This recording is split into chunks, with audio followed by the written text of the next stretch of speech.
Ngayong araw ay Monday, January 6, 2025. Another day, another biyahe ulit. Habang palabas na kami ng parking, nakakuha na kami ng first booking namin. Santo Niño to Antipolo ang nakuha namin.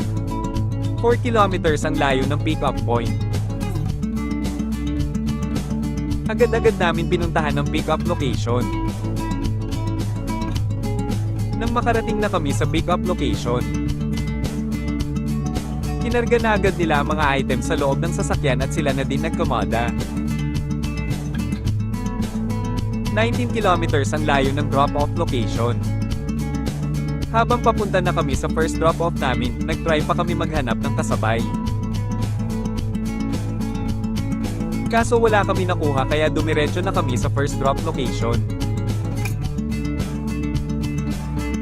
Dito kami dumaan sa C5 tapos kumaliwa sa Marcos Highway.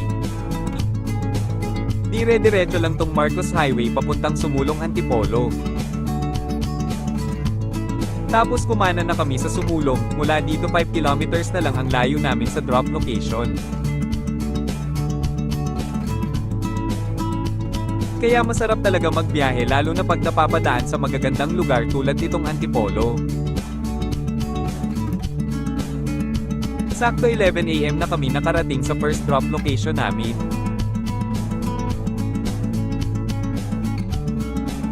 Ilang minuto lang binababa na ni customer yung mga items niya. Habang nagbababa si customer, naghahanap na agad ako ng next booking namin para walang sayang sa oras. At nakahanap na agad ako ng second booking namin. Antipolo to Parañaque ang second booking namin. Hindi ko na na-videohan pero 4.1 kilometers lang ang layo ng pick-up location sa second booking namin. Sobrang liit pala ng daanan papunta sa second pick-up namin. Pag may nakasalubong kang kotse dito, aatres ka malala.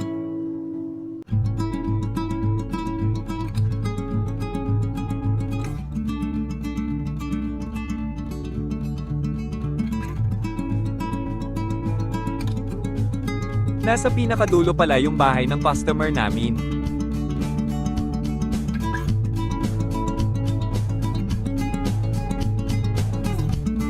Ito lang pala papadala ng customer namin papuntang Parañaque. Kakain na muna kami ng tanghalian ni Mama, tapos maghahanap na din kami ng kasabay, dahil malaki pa ang space sa likod.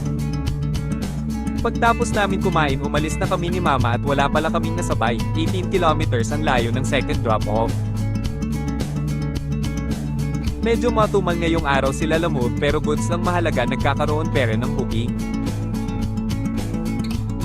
At nang makarating kami sa second drop-off, nag-U-turn ako dahil nasa kabilang side yung drop point.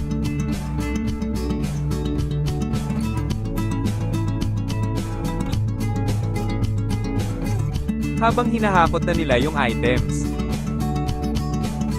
naghahanap na ulit ako ng next booking para tuloy-tuloy ang biyahe. At nakahanap na ulit ako ng booking, Parañaque to Manila ang third booking namin. 2.4 kilometers ang layo ng pick-up location. Pumunta na agad kami sa pick-up point. At kunti lang ulit ang items na pinadala. 15 kilometers ang layo sa drop location. Kaso wala na naman tayo nasabay, medyo matumal ang start ngayong January, masyado malayo kasi ang pick-up point ng ibang booking nila Lamove kaya hindi namin kinukuha. Ang kinukuha lang namin na booking ay 4 kilometers pababa lang yung pick-up point or on the way para hindi tayo lugi sa gas. At nakarating na kami sa third drop point namin, may nadaanan pa nga kami nagsasabog sa gitna. Hinahanap ni Mama kung saan bahay ni customer at mukhang wala si customer dito sa bahay nila at pinasuyo na lang kay Mama sino ang tao sa kanila para doon na lang ibigay. Habang binababa yung items, naghahanap na ako ng next booking namin.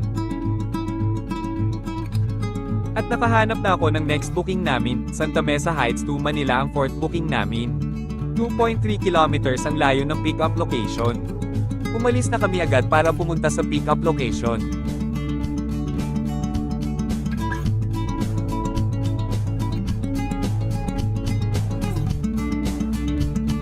At pagdating namin sa pick-up location, biglang umulan.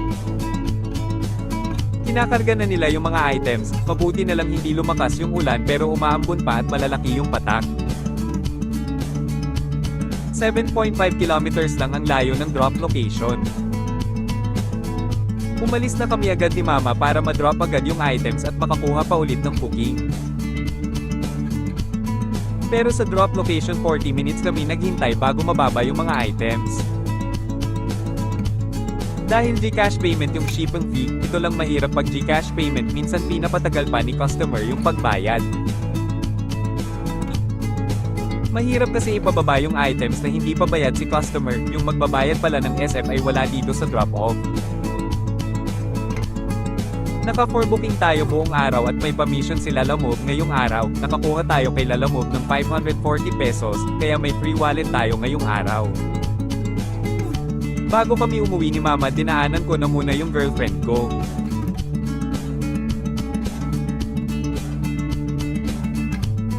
Makikita nyo sa mukha niya masaya siya dahil nasundo namin siya. Hinahatid ko naman siya tuwing umaga, pero minsan ko lang masundo sa work niya dahil ginagabi kami ni Mama sa paglalamog.